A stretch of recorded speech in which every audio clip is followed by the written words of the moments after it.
되셨도다. 아멘.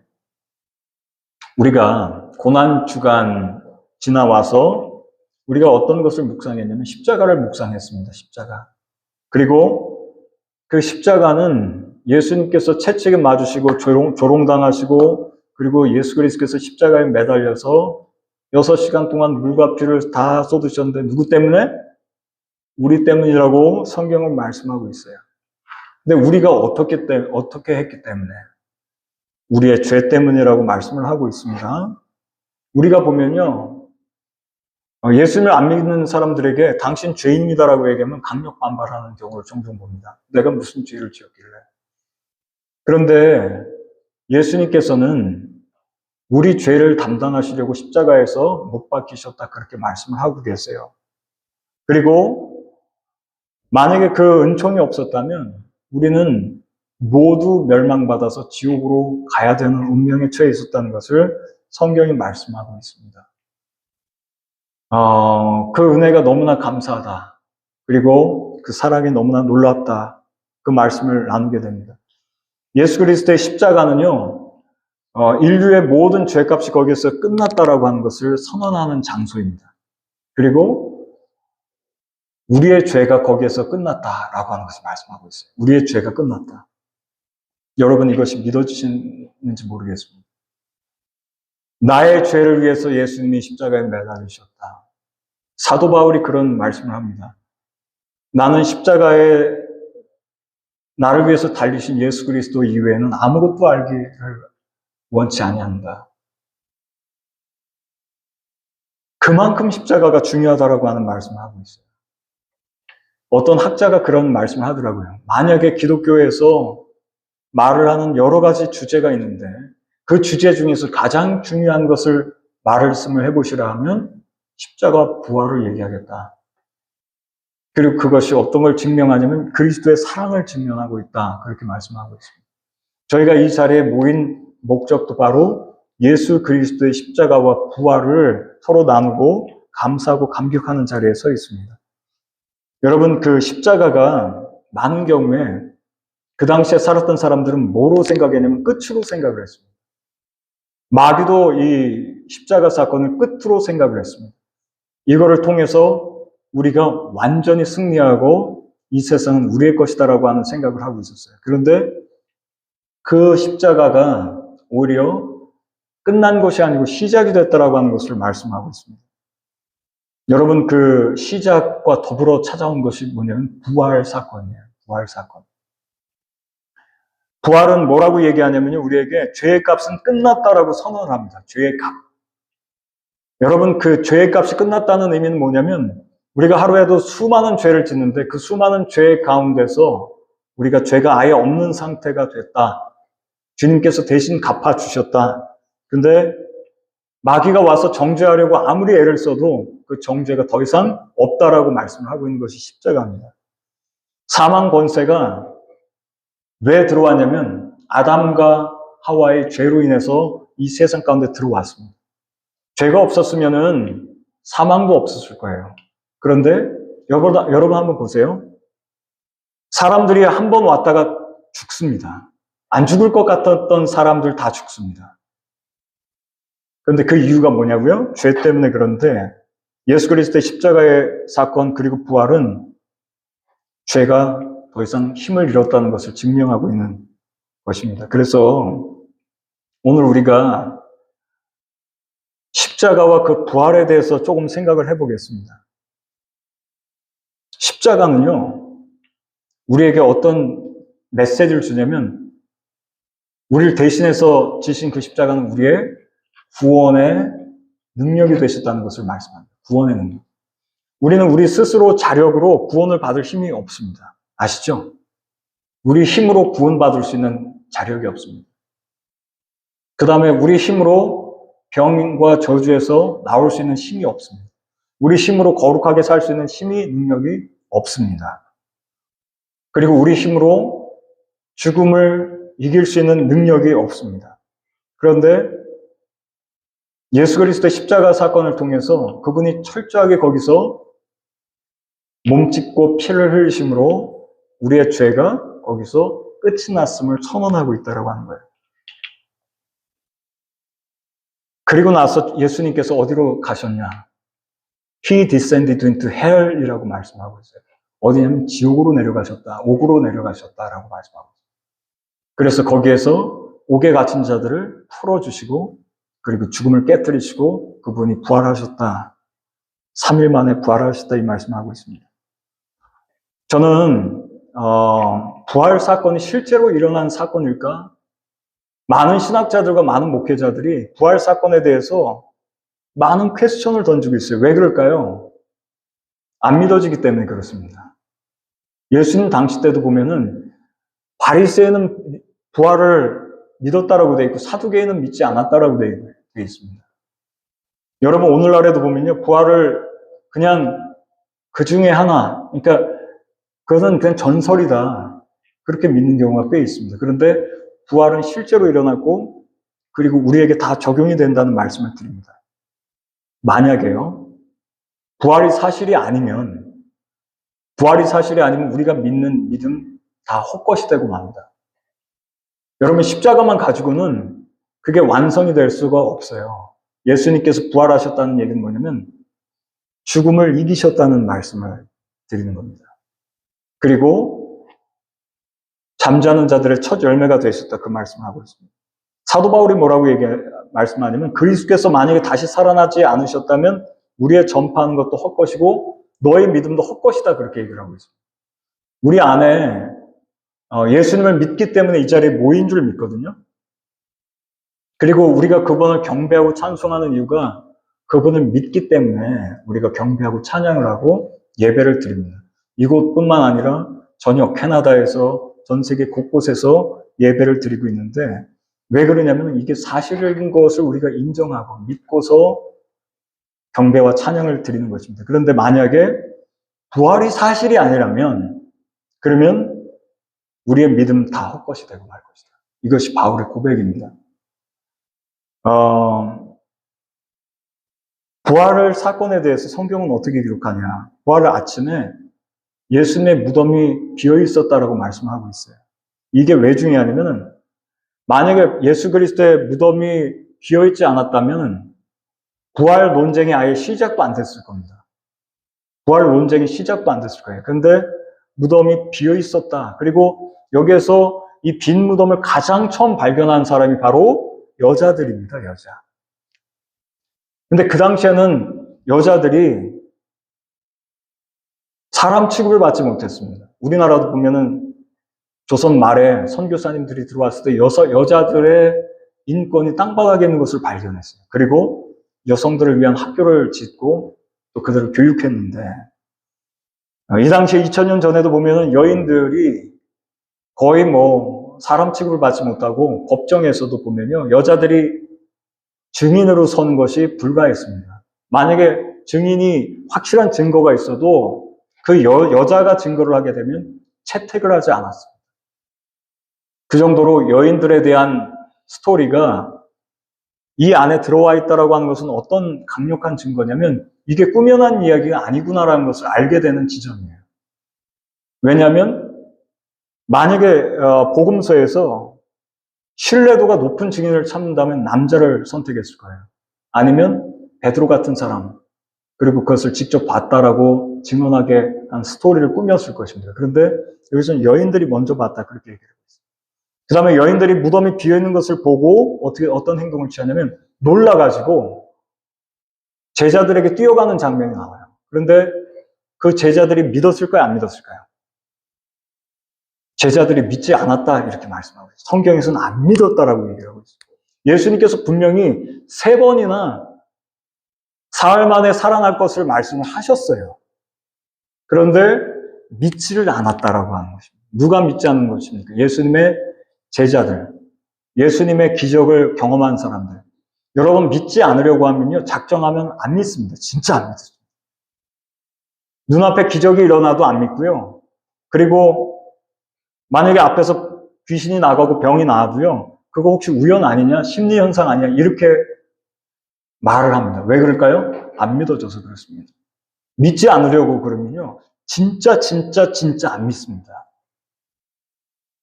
주님께서는 우리에게 요구하시는 거, 큰 거 요구하시는 게 아니고 믿느냐라고 말씀하고 계십니다. 이 부활 사건도 믿느냐라고 물어보고 계신 거예요. 너희들이 믿느냐? 이 부활 사건을 정보로서 우리가 믿는다가 아니고요. 성령께서 주시는 힘과 그 부활의 능력으로 믿느냐라고 여쭤보고 계십니다. 정말 믿니? 이 부활 사건을 정보로서 아는 것이 아니고 진짜 믿니? 머리로서 아는 것이 아니고 정말 받아들이니? 이걸 오늘 우리가 점검을 해볼 지점입니다. 제자들조차도 의심하고 두려워하고 받아들이질 않아요. 예수님께서 부활하셨다는 것을 받아들이질 않습니다. 믿지 않아요. 뭐라고 얘기하면 이렇게 기록하고 있어요. 허탄한 듯이 들려 믿지 아니하였다 이렇게. 이게 말이나 됩니까? 구약 성경에 보면 예수 그리스도의 부활에 대해서 여러 차례 증거를 하고 있고 예언되어 있어요. 예수 부활에 대해서. 그리고 예수님도 3번씩이나 강조하셔서 요나의 비유도 쓰시면서 부활에 대해서 말씀을 하셨어요. 그리고 먼저 갈릴리로 가시겠다라고 하는 말씀을 하셨어요. 그런데 제자들은 믿지 않았다. 그것은 가짜로서, 그러니까 그것을 의심했다라고 하는 말씀을 하고 있습니다. 여러분, 그런데 이게 예수님께서 부활하신 다음에 40일 동안 이 땅 가운데 계시면서 제자들을 만나시죠. 그리고 그 제자들을 만나셔서 밥도 드시고 식사도 하시고 대화도 하시는 장면이 나와요. 그리고 고린도전서 15장에 보면 이런 말씀이 나옵니다. 부활하신 예수님께서 한 번에 500명이 있는 장소에 나타나세요. 그러면 개인적으로는 예를 들어서 개인적으로는 환영을 보고 환상을 보고 꿈을 꾼 것처럼 얘기할 수 있는데 500명 이상이 동시에 이것을 보고서 같은 얘기를 할 수 있느냐라고 하는 거예요. 네, 확인을 그러니까 그리고 그러면서 사도 바울이 덧붙여서 이렇게 얘기해요. 그 중에서 대부분이 지금 살아있다 이렇게 얘기를 하고 있어요. 그러니까 500명을 찾아가서 한 명씩 물어보면 그들이 예수 그리스도께서 죽으셨다가 살아나셨다는 것을 말씀할 것이다라고 하는 것을 바울이 얘기를 하고 있다는 거예요. 그 다음에 또 뭐냐면은 예수 그리스도의 제자들이 인생이 바뀌는 것을 우리가 보거든요. 그러니까 예수님의 부활 사건 이전의 제자들의 모습은 의심하고 두려워하고 뭐 이런 모습들이었어요. 근데 예수님의 부활을 경험한 다음에 오순절날 성령을 체험한 다음에 제자들의 모습이 어떻게 바뀌냐면 숨어있는 사람이 아니고 나가서 담대하게 예수 부활을 전하는 입장으로 바뀌게 됩니다. 이게 어떻게 가능하냐는 거예요. 그것도 대거 수많은 주의 제자들이 나가가지고 복음을 증거하기 시작합니다. 당시에 예수 그리스도께서 십자가에 매달려 죽으셨을 때 제자들은 두려워하고 있었어요. 왜냐하면 팔로워들이잖아요. 그러니까 나도 저렇게 될까봐 두려워서 그 방 안에 꽁꽁 숨어 있었습니다. 그리고 믿는 사람들끼리 모이긴 했었는데 숨어서 있었어요. 근데 예수 그리스도께서 부활로 제자들과 교제하시고 나타나시고 여러 가지 증거를 보여주셨잖아요. 그런 다음부터는 제자들이 변화되는 모습들을 보는데 이것을 어떻게 증명할 것이냐라고 하는 부분입니다. 그 다음에 최종적으로는 죽음을 선택을 했어요. 제자들이 죽었어요. 여러분 혹시 인생이 2번 이상인 사람이 있는가? 그 다음에 또 하나는 뭐냐면 거짓인 것을 위해서 자기 목숨 바칠 사람이 몇 명이나 있는가? 확신이 없으면 불가능합니다. 만약에 아주 확실한 증거가 없으면은 그것을 위해서 죽을 수 없다라고 하는 것입니다. 즉 무슨 얘기냐면 부활은 예수 그리스도의 부활은 실제 사건이었다. 가짜가 아니라는 거예요. 목숨을 바칠 정도로 이것을 부인하지 않을 정도로 진짜기 때문에 그렇다라고 하는 것입니다. 베드로가 전승에 의하면 로마에서 십자가형을 당할 때 예수님과 같은 방식으로 나는 죽지 않겠다 그렇게 얘기를 하고 자기는 거꾸로 매달려서 죽겠다라고 하고 그렇게 죽었다 이야기를 하고 있어요. 베드로 겁쟁이 예수님 3번 부인했던 자, 이 자가 그것을 후회하면서 예수님처럼 죽을 수 없다. 나는 그냥 거꾸로 매달려서 더 고통스럽게 죽겠다. 그 다음에 예수님의 동생 야고보는 최초의 순교자로 나오고 있어요. 만약에 예수 그리스도의 죽으심과 부활하심이 가짜고 복음이 가짜면 이렇게 할 리가 없어요. 그 다음에 의심 많은 도마는 인도까지 가서 복음을 전하다가 창에 찔려서 죽었다 그렇게 말씀하고 있습니다. 멀리도 갔죠. 복음 증거하러. 인도까지 거리가 얼만데 거기 가서 창에 찔려 죽었다. 이들의 공통점은 뭐냐면 예수 그리스도의 부활을 믿고 그 부활의 소식을 전하고 모두 순교했다라고 하는 것을 말씀하고 있습니다. 여러분 그 무신론자 중에 리 스트로베리라고 하는 사람이 있어요. 미국의 유명한 탐사 기자인데 철저한 무신론자. 그의 아내가 먼저 예수를 믿게 되었을 때 참 바보 같은 일도 다 있네. 비논리적인 종교에 빠져가지고 어리석다라고 생각을 했습니다. 그래서 이 리 스트로베리 기자로서 어떤 결심을 하냐면 이 기독교가 철저하게 가짜라고 하는 것을 밝히겠다. 그리고 나서 의사, 역사학자, 신학자, 각종 분야의 최고의 전문가들을 인터뷰를 하고 여러 자료들을 분석하고 부활 사건을 집중적으로 조사합니다. 그러면서 특별히 그는 이 질문을 붙드는데 정말로 예수의 부활이 역사적으로 가능한가? 정말로 예수의 부활이 역사적으로 가능한가? 그러니까 이성적 접근을 해봤다는 거예요. 이성적 접근. 그런데 놀라운 일이 일어나는데 보면 조사를 하면 할수록 반박하면 할수록 오히려 부활이 점점 더 부정하기가 어려워지더라. 부활 사건에 대해서 조사하면 할수록 힘들어지는 거예요. 그리고 결국에 그가 내린 결론이 뭐냐면 부활을 부정하는 것이 더 어렵다 이렇게 결론을 해요. 그리고 나서 아내 따라서 아내 손잡고 그 교회로 가는 거예요. 부활을 부정해버리고 애를 쓴 거예요. 근데 안 되겠다는 거예요. 그리고 이거를 책으로 정리해서 The Case for Christ라고 하는 책을 씁니다. 그러면서 부활은 사실이었다라고 하는 거예요. 여러분 한국에 보면 잘 아시는 조정민 목사님 들어보셨어요? MBC 기자 하시다가 아나운서 오랫동안 하셨죠? 그분도 예수 그리스도를 먼저 믿은 아내를 이제 따라간 거예요. 자기가 기자니까 따라가가지고 어떻게 해서든지 한번 그 가짜를 드러내려고 온누리교회인가였다라고 얘기를 해요. 근데 그 교회에 이제 숨어가지고 잠입한 겁니다. 그리고 거기에서 이제 듣는 거야. 뭐 꼬투리 잡을 거 없나. 그 다음날 또 가고, 그 다음날 또 가고. 근데 그분이 그런 얘기를 하시더라고요. 말씀이 끝난다고 기도하는 시간에 다 사람들이 뭐 앞에 강대상 쪽으로 가서 무릎 꿇고 소리를 지르고 기도하고 그러니까 다 미친 사람인 줄 알았다. 꼭 참고서 이제 거기서 뭔가 찾아내려고 했는데 어느 날 갑자기 그냥 눈물이 나는 거예요, 이 사람이. 왜 내 눈에서 눈물이 나는 걸까?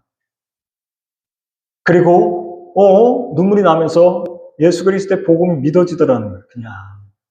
그래서 나도 미쳐가나 보다 그 생각을 했어요. 나도 미쳐가나 보다. 미친 겁니까? 아닙니까? 미친 게 아니고 그리스도께서 그를 사랑으로 부르시는 장면이에요. 부르시는 장면. 그리스도께서 그를 사랑으로 부르시는 타임입니다. 주님의 적절한 타임. 너 많이 힘들었구나. 이제는 내게로 와라. 그 말씀해 주시죠. 너 많이 힘들었구나. 그리고 나서 그가 나중에 회심을 해가지고 지금은 목사님 되셨죠. 60이 넘으셔가지고 신학을 하시고 50이 넘으셔서 신학을 하시고 60이 넘어서 활발하게 그냥 복음 전파 사역을 하고 계십니다. 주님은 놀라우신 하나님이신 줄 믿습니다. 두 번째로요. 부활이 가장 지금도 설득력 있는 진리인데 부활을 부정하는 사람들이 뭐라고 얘기를 하냐면요. 꾸며낸 이야기다 이렇게 얘기를 해요. 꾸며낸 이야기. 부활이. 아니면 너무 슬픔에 잠긴 나머지 제자들이 환상을 본 거 아니냐. 아니면 그 부활 사건은 초대교회의 복음 전승 이후에 덧붙여진 거다 그런 얘기를 해요. 덧붙여진 얘기. 근데 먼저 제가 한번 말씀을 드릴게요. 꾸며낸 이야기다라고 했을 때 아까도 제가 말씀을 드렸어요.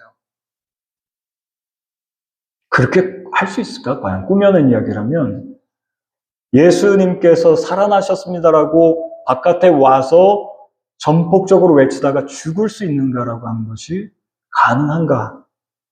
그 다음에 또 어떤 사람들은 환상을 본 거 아니냐? 환상서예요.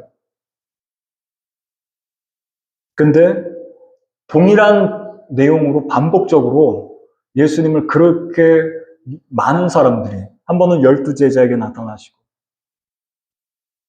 11제자죠. 11제자에게 나타나시고, 그 다음에 500여 제자들에게 나타나시고, 그 환상으로 그렇게 가능할까라고 하는 얘기를 합니다. 환상으로. 그리고 예수님께서는 도마에게 한번 만져보라고 합니다. 손과 옆구리를 만져보라. 그리고 그게 가능한가라고 하는 말씀이 됩니다. 식사도 하시고. 환상과 꿈을 통해서 뭐 밥도 먹고, 그거에 대한 질문이 가능하냐라고 합니다. 그 다음에 기대하지도 않았던 그 제자들이 동시다발적으로 변화되는 일이 가능하냐? 불가능하죠. 그 다음에 어떤 사람들은 전설이 나중에 덧붙여진 거다 그렇게 말씀하고 있는데, 그렇지 않다라고 하는 거예요. 보면은 초기 기독교의 메시지의 핵심이 뭐냐면요. 초기 기독교 메시지의 핵심은 십자가와 부활과 하나님 나라입니다. 부활이 애초부터 증거되고 있었다는 거예요. 사도행전에도 보면요. 바울이 십자가와 부활을 증거했다는 내용들이 나와요. 하나님 나라 복음을 증거하면서. 부활은 그 초기 교회 이후에 몇백 년 뒤에 첨부된 스토리가 각색된 그것이 아니라는 말씀을 드립니다. 후대에 덧붙여진 것이 아니에요. 그 다음에 또 뭐냐면요. 무덤이 비어 있었다는 사실인데, 실제로 무덤이 비어 있었다라고 하는 것을 말씀하고 있어요. 지금까지 무덤이 비어 있죠. 그 무덤은 비어 있습니다. 그리고 그 비어 있는 무덤이, 거기는 비어 있는데 어디에 찾아오셨습니까? 그 예수님께서 성령으로 지금 우리 안에 들어와 계시다는 것을 말씀합니다. 우리 안에 성령으로 들어와 계시다. 무덤이 거긴 비어 있고요. 예수님은 하나님 보좌 우편에 앉아 계시고 지금. 그리고 그분이 하나님께 부탁하신 보혜사 성령께서 우리 마음속에 들어와 계시다. 우리 마음속에 들어와 계셔서 여러분 누구하고 같이 지금 살고 계시죠? 주님과 같이 살고 계신 거예요. 우리 마음속에 대화를 할 때 누구하고 대화를 하고 계십니까? 마귀하고 대화하십니까? 아니면 귀신하고 대화하십니까? 아니면 성령과의 교제를 하고 계십니까? 우리 안에서 살아서 계신 분은 무덤에 계신 것이 아니고 우리 안에 지금 들어와 계시다. 제가 저번에 한 설교자의 설교를 듣는데 예수 그리스도께서 살아계신 증거가 뭐냐라고 했더니 그분이 그런 얘기를 하시더라고요. 아니 지금 내 안에 들어오셔서 말씀을 계속 하시는데 그분이 내 안에 계신다. 살아계신다. 예수님께서 무덤에서 부활하시지 않으셨다는 말씀, 그것을 설명한 게 꽤 어려워집니다. 그리고 그분은 살아계시다라고 하는 것이고요. 기독교는 부활을 억지로 끼워 맞춘 적이 없습니다. 그리고 그 부활하신 예수 그리스도는 그냥 실제 사건인 것을 말씀하고 있습니다. 그리고 실제이다. 여러분, 사도 바울이 보면은 처음부터 예수님을 믿지 않았죠. 예수 믿는 사람들을 잡아가두던 사람인데 만약에 이 사람이 변화됐다는 것은 설명 불가입니다. 사실은요. 이 사람이 교회를 핍박하고 예수 믿는 사람들을 감옥에 잡아넣고 스데반이 죽을 때도 거기에서 스데반의 죽음을 옳다라고 생각을 하고 있었습니다. 그리고 그는 부활을 부정하는 사람이어야 되는데 다메섹에서 예수님을 만난 다음에 그가 어떻게 변화됐을까? 그가 어떻게 변화됐냐면 그가 성령을 받잖아요. 눈에서 비둘 같은 것이 떨어지고 그리고 나서 그가 십자가와 부활을 증거하는 사람이 됩니다. 성령 받은 다음에. 이건 성령 받아본 사람은 압니다. 저도 성령을 처음 받았을 때 어떤 변화가 일어나냐. 하루아침에 믿어지는 경험을 하게 됐어요. 성령을 받자마자 하루아침에 달라지는 것을 경험했습니다. 그리고 제 안에서 제 의지와 상관없이 예수 그리스도를 이야기를 하게 되는 것을 발견했어요. 그리고 제가 오히려 속에서 제 스스로 놀라요. 내가 왜 이런 얘기를 내 친구들한테 하고 있는 걸까? 그게 이상한 변화였습니다. 내가 왜 예수 그리스도의 십자가를 얘기하지? 그분에 대해서 소개를 하지? 바울도 그렇게 됐다는 거예요. 그리고 나서 바울이 복음 전하다가 매맞고서 버림당하고서 그리고 여러 가지 환란 어려움 당하고서 나중에 순교를 합니다. 예수 믿는 사람들, 제자들 왜 다 그렇게 순교를 하는가? 그것은 예수 그리스도를 따라가는 겁니다. 예수님께서 그렇게 사셨습니다. 예수님께서 가신 그 길을 따라갔다라고 하는 거예요. 여러분, 이 변화, 그러니까 바울이 원래 사울이었잖아요. 사울이 바울 되는 그 변화를 뭘로 설명할 수가 있을까요? 실제이기 때문에 그래요. 예수 그리스도의 십자가 사건과 부활이 실제이기 때문에 그는 단 한 번뿐인 목숨을 복음 전하다가 떠나갔다라고 말씀드려요. 여러분, 예수님을 실제로 만나셨습니까? 그러면 그분을 위해서 살아가는 자기 자신이 신기할 거예요. 난 예전에 그런 사람 아닌데, 나 죄짓고 불의하고 추악하던 사람인데 왜 내가 계속 이 방향으로 갈까? 그것은 성령께서 우리 안에 들어오셔서 그 방향으로 우리를 이끌고 가신다는 것을 증명하고 있는 거죠. 그 다음에 또 강력한 사례를 하나 들자면 예수님 동생 야고보예요. 야고보 사도가 예수님 동생인 건 아시죠? 육체의 동생인데 성경이 분명히 뭐라고 얘기하냐면 예수님의 가족들마저도 예수님을 처음에 믿지 않았다라고 얘기해요. 왜 안 믿었을까요? 같이 성장했기 때문에 그렇습니다. 만약에 저희 패밀리 중에서 하람이가 어느 날 갑자기 성령을 받고 내가 하나님이다 그러면 우리는 안 믿을 것 같아요. 왜? 같이 자라나면서 이것저것 다 보고 겪었기 때문에.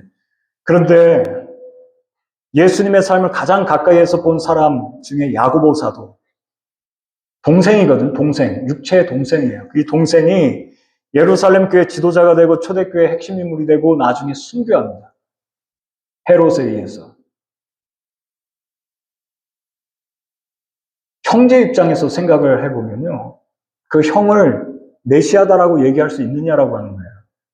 자기 식구인데 하나님 그러는 거예요. 이게 가능하냐라고 하는 거예요. 이게 가능하냐. 성경에서는 그것을 말씀하고 있어요. 그러면서 고린도전서 15장 7절에 이렇게 얘기합니다. 부활하신 예수님께서 야고보에게 나타나셨다. 그리고 그 야고보가 형님을 위해서 복음 전하다가 죽는 스토리를 우리가 알고 있습니다. 왜 그럴까? 부활이 실제다라고 하는 것을 모두 증명하고 있는 거죠. 이게 진짜일까? 부활이. 많은 질문에 많은 답은 바로 예수 그리스도께서 실제로 죽으시고 부활하셨다는 것을 말씀하고 있습니다. 그러면 제가 하나 더 말씀드리면요. 그 예수 그리스도의 부활이 지금 우리하고 무슨 상관이 있는데요? 도대체 나와 무슨 상관이 있습니까? 그 부활하심이. 왜냐하면 우리는 우리하고 적용이 돼야 되기 때문에 그렇습니다. 예수 그리스도의 부활이 나와 무슨 상관이 있는가? 부활이 진짜여도 나와 상관이 없으면 먼 나라 이야기가 되는데 이 예수 그리스도의 부활에 대해서 이것은 너의 이야기다라고 성경이 말씀하고 있습니다. 너의 이야기다. 고린도전서 15장 20절에 보면요. 바울이 이렇게 말씀하고 있습니다. 그리스도께서 죽은 자 가운데서 다시 살아 잠자는 자들의 첫 열매가 되셨도다. 여기 보면 잠자는 자라고 말씀하고 계세요. 성경에선 죽음에 대해서 잠으로 표현하고 있습니다. 다니엘도 환상을 본 후에 천사가 이렇게 얘기합니다. 너가 이 일어날 일은 장차 일어날 일이고 너가 잠자고 있다가 그날의 영광을 누리게 될 거다. 그날이 올 것이다. 여러분, 그날이 없으면 우리는 이렇게 안 살 거예요. 절대. 그리고 저 홍효성 목사도 절대 이렇게 안 살 것 같습니다. 왜 이렇게 바보 같은 짓을 할까? 왜 이렇게 어리석은 모습과 같이 복음을 증거할까? 왜 그러냐면은 진짜기 때문에 그렇습니다. 그것은 진짜고 우리에게 적용이 되기 때문에 그렇습니다. 그리고 우리가 지금은 육체 안에 들어와 있죠, 우리들이.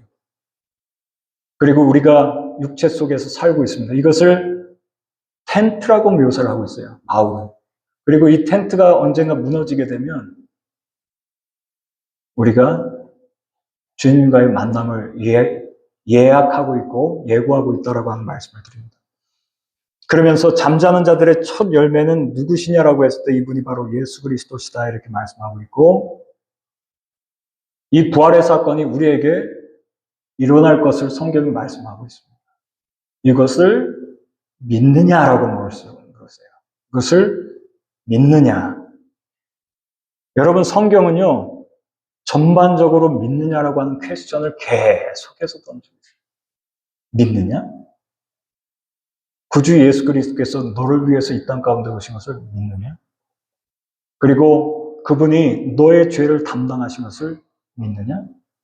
그리고 그분께서 너를 위해서 채찍에 맞으시고 고난당하신 것을 믿느냐? 그런데 우리 안에서 일어나는 많은 의심들이 그것을 부정할 때가 있습니다. 믿고 안 믿는 것의 차이일 뿐입니다. 누가 유명한 신학자가 될까요? 누가 유명한 신학자? 의심 많은 경우에 유명한 신학자가 될 수 있습니다. 안 믿어지면 아주 깊이 들어갈 수도 있습니다. 누가 유명한 목사님이 될 수 있을까요? 물론 능력 많고 주님께 은혜 많이 받으시는 목사님들이 계세요. 알고 있습니다. 그런데 의심을 많이 하게 되면 더 깊은 사고를 하겠죠. 이게 진짜일까? 그런데 주님께서는 어린아이를 앞에 세우고서요, 너희들이 이 어린아이와 같이 되지 않으면 절대 결단코 천국에 들어가지 못할 것이다 라고 말씀하시면서 믿으라고 말씀하고 계십니다. 믿으라고. 어린아이들 보십시오. 어린아이들은 어른들이 얘기할 때 어린 심령들은 믿습니다. 긁는 그대로. 저도 어렸을 때 기억이 나는데요. 뭔가 얘기를 하게 되면 잘 믿습니다. 나중에 교육을 받고 나니까 의심을 하게 되고 비판적 사고를 하게 되면서 잘 안 믿습니다. 물론 필요할 때도 있습니다. 비판적 사고가. 근데 예수 그리스도의 말씀은 성령 안에서 믿어야 된다라고 하는 거예요. 우리의 내면 가운데 우리가 가지고 있는 지식의 틀을 가지고서 성경을 바라보면 안 믿어질 거야. 그러니까 지금도 수많은 경우에 부활로서 믿지 않는다라고 하는 것입니다. 그런데 오늘 질문이 뭐냐면 너희는 이것을 믿느냐? 로마서 8장 11절 말씀에 이 예수를 죽은 자 가운데서 살리신 이의 영이 너희 안에 거하시면 너희 죽을 몸도 살리시리라. 예수를 죽은 자 가운데서 살리신 이의 영이 누구십니까? 성령이세요. 성령님. 예수님께서 무덤 가운데 묻히시고 그의 영은 옥으로 내려가셨고 그분을 일으키시고 그리고 그 육체를 부활체로 바꾸시면서 그분을 다시 일으키신 분이 성령이시라고 하는 말씀을 하고 있고 그 성령이 너희 안에 거하시면 너희 죽을 몸도 살려주시겠다라고 말씀하고 있어요. 여러분 한번 여러분 몸을 살펴보십시오. 여러분 몸은 사라지는 것입니다. 전 저희 아버지가 돌아가시지 않을 줄 알았어요. 한 15년 전 이야기입니다. 저희 아버지가 돌아가실 무렵에 제가 알겠더라고요. 아버지가 돌아가신 거죠. 저녁 때쯤에 아버지가 저에게 미숫가루 한 잔을 타달라고 그래요. 효성아. 저는 절대 안 돌아가실 줄 알았어요. 아버님께서. 그런데 그 아버지가 미숫가루 한 잔만 타달라고 해요. 그래서 제가 그것을 드렸습니다. 그리고 마음이 꼭 오늘 아버지께서 돌아가실 것 같은 거예요. 그리고 나서 새벽녘쯤에 딸그락 소리가 나서 아버지가 계신 곳으로 갔더니 아버지가 그 칼을 찾고 계신 거예요. 그걸 자살하시려고. 너무 고통스럽다 그러시면서. 그래서 제가 그것을 아버지 늦게 예수 그리스도께 오셔서 회심하시고 젊은 시절은 보내시고 쾌락과 방탕으로 보내시고 나중에 예수 믿고 집사님 되셨잖아요.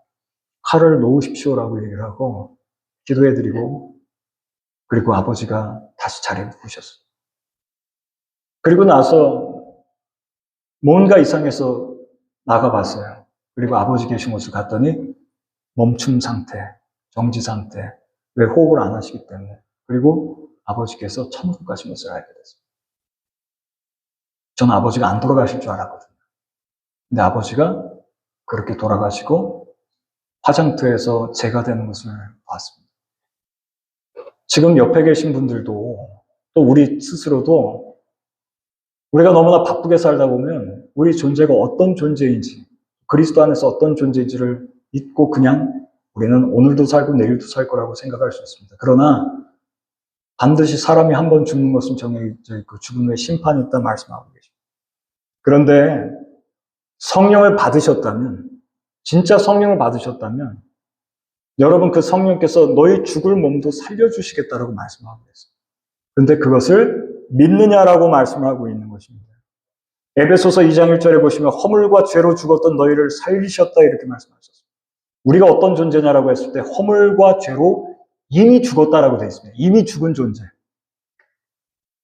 여러분 허물과 죄 가운데서 우리가 이미 죽은 존재라고 성경이 말씀을 하고 계세요. 우리 삶을 돌아보십시다. 우리가 허물과 죄를 벗어날 수 있는지.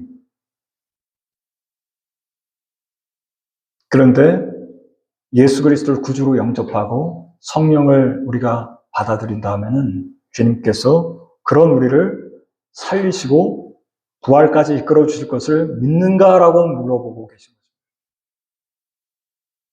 요한복음 5장 24절에 보시면 내 말을 듣고 또 나를 보내신 이를 믿는 자는 영생을 얻을 거라고 되어 있습니다.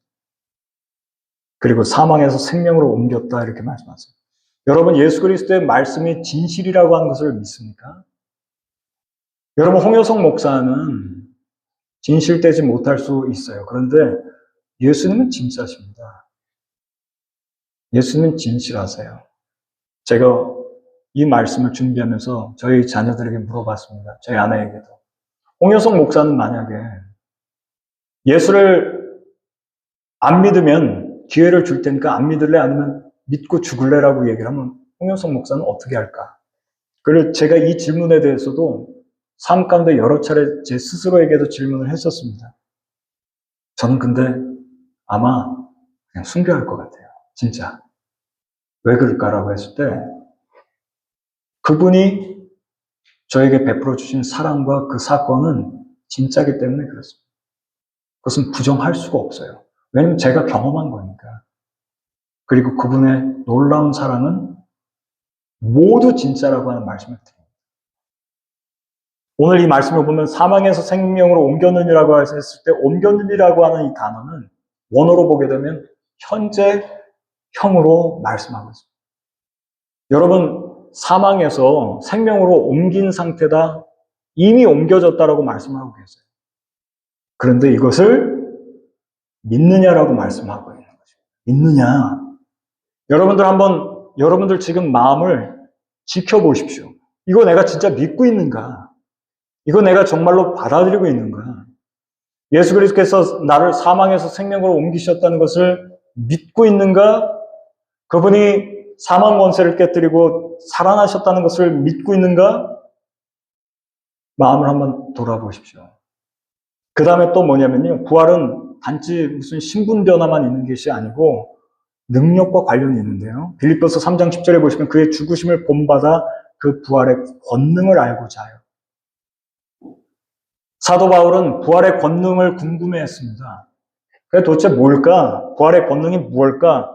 여러분들 한번 생각해 보세요. 부활의 권능이 뭘까?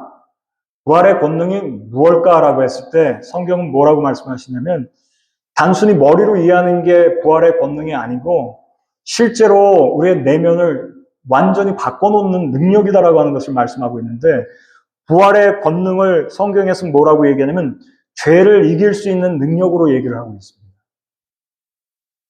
우리가 죄를 이길 수 있는 힘이 우리에게서 나오지 않습니다. 그런데 죄를 이길 수 있는 능력이 외부로부터 주어지는데 그것이 부활의 능력이다라고 말씀을 하고 있어요. 그 다음에 많은 경우에 우리가 살면서 절망 속에 무너질 때가 있잖아요. 육체 때문에 무너지건 관계 때문에 무너져서 하루 종일 한숨 짓건 아니면 어떤 이유에서건 삶 속에 이런저런 두려움이 찾아오고 될까 안 될까 수없이 질문하는 자리에서 우리를 회복시킬 수 있는 능력이 뭐냐라고 했을 때 그게 부활의 능력이다라고 이야기를 하고 있고 사도 바울이 집중했던 겁니다. 죄를 이길 수 있는 힘이 부활의 능력이다라고 하는 말씀을 하고 삶의 무너진 자리에서 그 무너진 그 사람을 일으킬 수 있는 힘이 부활의 능력이다라고 하고 있고 그런데 놀랍게도 부활의 능력이 우리 안에 들어와 있다라고 하는 말씀을 하고 있습니다. 이것을 믿느냐라고 말씀합니다. 많은 사람들이 자기 자신에 대해서 오해할 때가 있습니다. 나는 버림받은 존재야. 나는 할 수 없을 것이다. 성령께서 우리 안에 들어오셔서 부활의 능력이 뭐라고 말씀하시냐면 우리에게 그리스도 예수 안에 있으면 할 수 있다라고 말씀하고 계십니다. 예수 그리스도 안에 있으면 고린도서 4장 14절에 예수를 다시 살리신 이가 우리도 예수와 함께 살리실 줄을 아노라 이렇게 말씀하고 계십니다. 예수를 다시 살리신 이가 우리도 예수와 함께 살리실 것을 우리가 아노라 어떻게 알았을까요? 성령께서 알려주신 거예요. 제가 예전에 어머니께 한번 질문을 했습니다. 어머니께서 사람을 만나면요 그 마음을 읽더라고요. 어렸을 적에 제가 봤어요. 많은 분들이 집에 찾아오시면은 그분 속에 있는 생각을 아시고 말씀을 하시는 걸 보고 그 사람들이 막 펑펑 울어요. 어떻게 아시냐고 제가 나중에 물어봤어요, 어머님한테. 그랬더니 놀라운 대답을 하셨습니다. 그냥 안다, 그러게. 그리고 그것도 은사로 주어졌던 거예요. 아니, 그래서 무슨 스크린이 지나갑니까? 물어봤어요. 그냥 안다. 그냥 알겠다. 그렇게 말씀하셨어요. 여러분, 부활의 능력, 그리고 성령께서 우리를 다시 살리실 것을 우리가 어떻게 할까요? 성령께서 알게 해주시는 겁니다. 그냥 아는 겁니다. 믿어지는 거. 여러분들 믿으세요? 그 다음에 마지막으로 몸의 부활에 대해서 말씀드릴게요. 기독교에서 말을 하고 있는 부활은 영의 부활과 에서 끝나지 않습니다. 헬라 시대 때는 이원론이 있었어요. 육체는 빨리 벗어나야 할 그러한 존재이고 영만 선하다 그랬습니다. 그런데 주님께서는 바울을 통해서 뭐라고 말씀하시냐면 육체가 새롭게 될 것을 말씀하고 있습니다. 누구처럼? 예수님처럼. 새롭게 될 것이다. 우리가 지금 보면 육체가 있잖아요. 근데 그 육체가 예수님처럼 새롭게 될 것이다. 제가 예전에 보니까요. 복음이 증거되지 않은 곳 있잖아요. 거기에 이 부활의 소식을 들고 갔을 때 처음 들어보는 사람들이 있거든요. 그러면 그 사람들은 정말 너무 놀라는 것을 봤습니다. 진짜? 우리들은 부활절도 매해마다 거쳐서 또 많이 들어서 그냥 그런가 보다 할 수 있어요. 근데 이 부활의 개념을, 이 부활의 사건을 처음 들어보는 장소에 처음 들어보는 사람은 너무너무 놀란다라고 하는 거예요. 근데 여기서 부활을 어떻게 말씀하시냐면 육체가 변화된다 이런 말씀하십니다. 요한복음 5장 28절에 보면 무덤 속에 있는 자가 다 그의 음성을 들을 때가 온다. 무덤 속에 있는 자들. 여러분 지금 여기 보니까 캘거리에도 여기저기 무덤이 있는 것을 봐요. 컨페더레이션인가요? 거기도 신쪽에서 우리가 다 봤어요. 그런데 그 무덤가에 있는 사람들도 들을 때가 올 것이다. 어떻게 알았을까?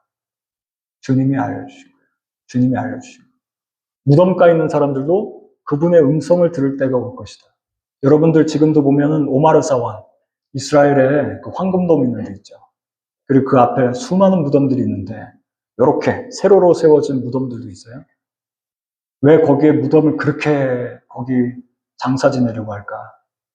주님이 그곳에 다시 오실 때 들림 받겠다는 거예요. 올라가겠다라고 하는 겁니다. 고린도전서 15장 53절에 보면은 썩을 것이 썩지 아니함을 입고 죽을 것이 죽지 아니함을 입으리로다. 여러분 우리는 육체가 썩어지는 겁니다. 아담은 아다마라고 해서 흙이라는 뜻을 가지고 있죠. 흙이니 흙으로 돌아갈 것이다. 우리가 대단한 것처럼 생각할 때도 있고 마음이 높아질 때도 있고 낮아질 때도 있고 우리가 뭔가 하나님 영광을 위해서 이렇게도 하고 저렇게도 하고 이야기를 하지만 사실은 전도서에 있는 말씀처럼 언젠가 흙으로 돌아갑니다.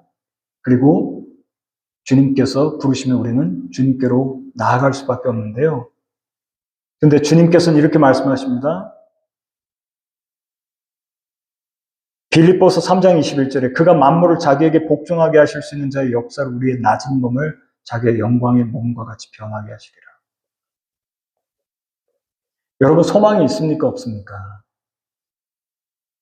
잘 안 믿어지죠. 그래서 예수님께서 여러 번 묻습니다. 믿느냐? 믿느냐? 믿느냐? 그리고 믿는 자를 보겠느냐? 주님께서 다시 오실 때 믿는 자를 보겠느냐? 왜 그 질문하셨냐면 없기 때문에. 주님 말씀은 오늘도 이 시간 여기에서 선포되고 있습니다. 그런데 믿느냐? 진짜 믿느냐? 우리의 낮은 몸을이라고 표현하고 있어요. 낮은 몸을 영광의 몸과 같이 변하게 하시리라. 여러분, 우리 몸이 바뀌고 주님을 공중에서 맞이하게 될 날이 올 줄 믿습니다. 우리가 왜 우리의 시간도 드리고 물질도 드리면서 예수 그리스도 앞에 나올까? 여러분, 지혜로운 다섯 처녀 이야기 알죠? 저는 이렇게 말씀드릴게요. 여러분들이 가장 지혜로운 사람들입니다. 왜냐하면 이 땅에 있는 사람들, 소경된 지혜로운 자들이 뭘 하냐면 보험을 들고 투자를 합니다. 영적인 것에 말고, 여러분들은 영적인 것에 투자를 하고 주님의 앞에 나와서 예배드리는 아주 슬기로운 사람들이고 성령을 준비하고 그리고 그분을 기다리는 자입니다. 여러분과 제가 어떤 존재냐면요. 지금 주님 다시 오실 날을 하루하루 기다리는 존재입니다. 주님 다시 오시면은 우리는 주님과 함께 영원히 살게 될 것을 믿으십니까? 믿으십니까? 믿으십니까? 그리고 그분은 영광 받으실 만왕의 왕 만주의 주가 되시고 놀라우신 하나님. 그리고 여러분들을 사랑하셔서 오늘도 이 자리에 부르시고 이 귀한 부활의 날에 우리를 초대하셔서 그 은혜 가운데 있게 하신 줄 믿습니다. 잠깐 기도할게요. 하나님 아버지 감사합니다. 우리는 죽음 앞에서 무너지는 삶이 아니라 예수 그리스도와 같이 부활을 경험하게 될 주님의 자녀입니다. 아들이요 딸인 줄 믿습니다. 주님이 부활은 사실이요. 그리고 그 부활하신 예수 그리스도의 능력이 오늘 지금 이 시간 우리와 함께하고 있는 줄 믿습니다. 우리가 주님 의지하여서 부활의 능력을 마음속에 품고 살아가게 도와주옵소서. 예수 그리스도의 이름으로 기도합니다.